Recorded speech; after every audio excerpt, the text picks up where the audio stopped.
저주가 갑절로 임해서 하나님과 함께 영원한 낙원인 에덴 동산에서 함께 생명 공급을 받고 보호를 받으며 살지 못하고 하나님의 면전에서 쫓겨나서 에덴 동산 밖 동편 방으로 가서 에덴의 동편에 롯 땅이라고 하는 곳에 가서 쫓겨나서 거기에서 이제 저주를 짊어지고 살게 됐는데, 그런 것이 가인의 이제 일대기로 이제 기록이 되죠. 가인과 그 후손들을 이야기하죠. 롯 땅이라는 말은 유리하는 자의 땅, 즉 저주를 짊어지고 쫓겨다니는 사람들, 누구에게인가 추적을 당해서 숨을 데를 찾아다니느라고 안식처를 얻지 못하고 헤매고 다니는 그런 사람들의 거처다라는 뜻입니다.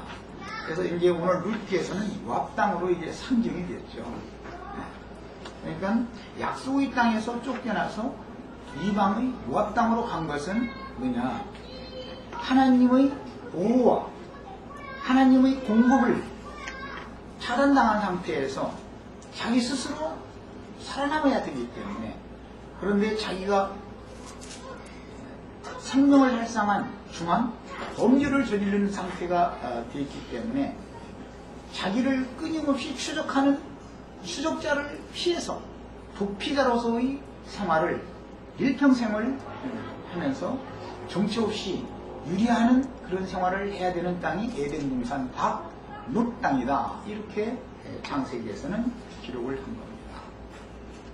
모든 사람이 범죄를 하면 하나님의 얼굴 앞에서 쫓겨나게 마련이기 때문에, 하나님의 얼굴 앞에서 쫓겨나는 것은 에덴 동산 밖으로 쫓겨나는 것으로 비유가 되어지고, 그것은 하나님이 볼 때는 죽음입니다. 생명이신 하나님에게서 끊임을 당한다, 생명 공급이 끊어졌다, 그 말은 그 영혼이 죽었다라는 말입니다. 그래서 죽은 자들이 사는 땅이기 때문에 그 땅을 하문국의 땅이다, 에스겔서에서는 그렇게 비유를 했습니다. 하문국이라고 하는 것은 모든 죽은 자들이 누워있는 공동묘지다라는 뜻입니다. 하나님 오실 때 이 세상은 공동묘지인 것이죠. 모압 땅에 사는 10대뿐 아니라 영원토록 하나님의 총에 들어올 수 없는 암몬 족속이나 요압 족속의 거처에 들어가서 그곳에 가서 헤매고 다니면서 사는 사람이라는 것은 모두 하나님 보실 때는 죽은 자들의 삶이다. 입으로는 말로는 내가 살았다 하나 사실은 죽은 자들이다.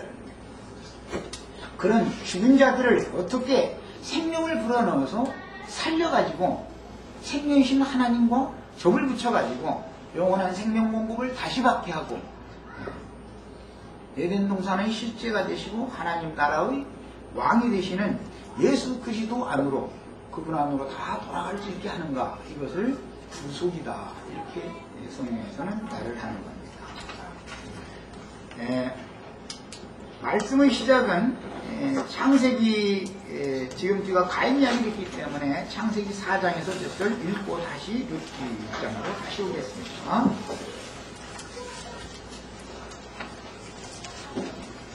창세기 4장, 창세기 3장에서는 아담이 범죄를 함으로 하나님 앞에 저주가 임한 이야기가 나오고, 창세기 4장에서는 아담의 장자인 가인이 또 범죄를 함으로 저주가 대낮에 임해서 하나님의 영광스러운 얼굴 앞에서 쫓겨나는 이야기를 하고 있는 것이 창세기 4장입니다.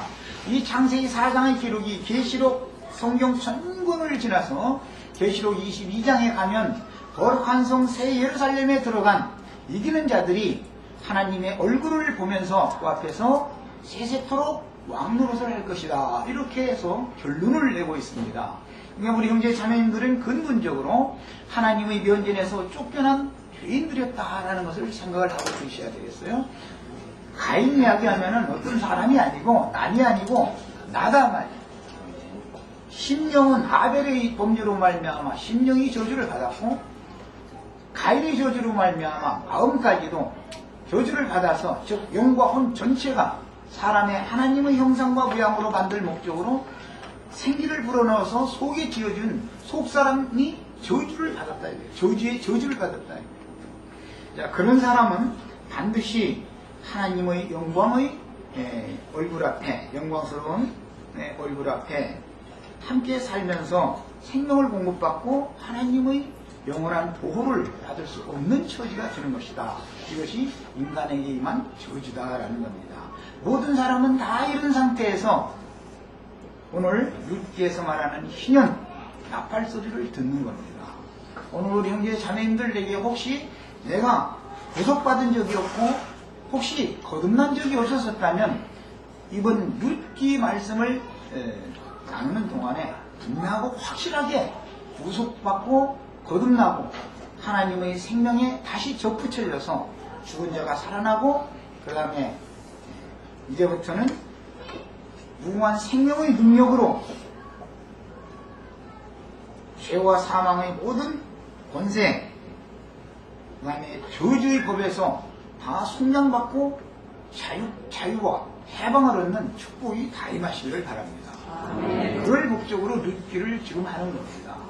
성경 전부는 그래서 하나님의 구속사에 관한 것을 말하고 있는 겁니다. 창세기 1장 1절에서부터 성경을 보는 사람들이 관점이 바꿔지셔야 돼요. 우리 형제 자매님들이 관점이 바꿔지셔야 돼요. 성경이라는 것은 무슨 인류학을 말하는 거라든지 지구의 역사를 말하는 거라든지 이런 걸 말하는 데 목적을 두는 게 아니라 구속사를 말하고자 하는 겁니다. 어떻게 죄인된 사람들이 하나님의 영원한 목적에 다시 돌아와서 하나님과 함께 영원한 생명 공급을 받고 생명이신 하나님 안에서 어떻게 영생 복락을 누릴 수 있게 하는 것이냐, 이것을 말하고자 하는데 목적을 두는 것이지 성경이 무슨 역사책이 아니라는 거예요. 자, 그런 관점들을 다 바꾸시기를 바랍니다. 자, 오늘 읽을 말씀은 12절, 4장 11절부터 읽겠습니다.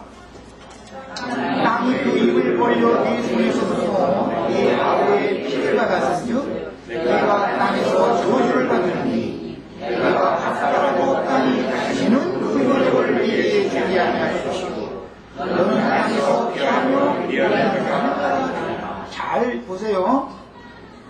아담에게는 첫 번째 범죄자였던 아담에게는 땅이 효력을 내기는 내지요. 다만 땅이 저주를 받아서 가시와 엉겅퀴를 낼 것이지만 그것에서 너는 가시와 엉겅퀴를 제거하고 경작을 해야 되기 때문에 이마에서 땀을 흘리면서 수고를 해야 내 식물인 채소를 얻을 수 있을 것이다. 첫 번째, 심령이 죽은 사람이라 할지라도, 심령이 저주를 받은 사람이라 할지라도 그 마음은 여전히 하나님을 향하는 어떤 여지가 있었다라는 것이죠. 그러나 이제 두 번째, 살인을 저지른 가인에게 저주가 배가 되었기 때문에 에게는 다시는 그 효력을 땅이 네게 주지 않을 것이다 그랬습니다. 이것은 뒤에 신명기에서 이 말씀을 인용할 때는 하늘은 높고 같고 땅이 철과 같이 되어져서 다시는 하나님의 은혜가 임하지 않는다. 하늘에서 비를 내리지 않고 모래먼지만 내릴 것이다. 이런 표현이 나왔습니다. 그것은 저주받은 인간의 현주소다. 내가 예수를 알기 전에, 복음을 듣기 전에 예배당에는 열심히 다녔을지라도 구속이라는 것이 무언가, 성경이 뭘 말하고 있는 것인가, 나라고 하는 존재는 무엇인가, 나는 왜 예수 그리스도를 영접해야만 되는 것인가, 이런 것을 제대로 확실하게 가르침 받은 적도 없이 그냥 예배당 열심히 다니고 수십 년 다니다 무슨 직분 받고 이렇게 자기는 구원받은 줄로 착각하고 있고 이러던 분들은 이번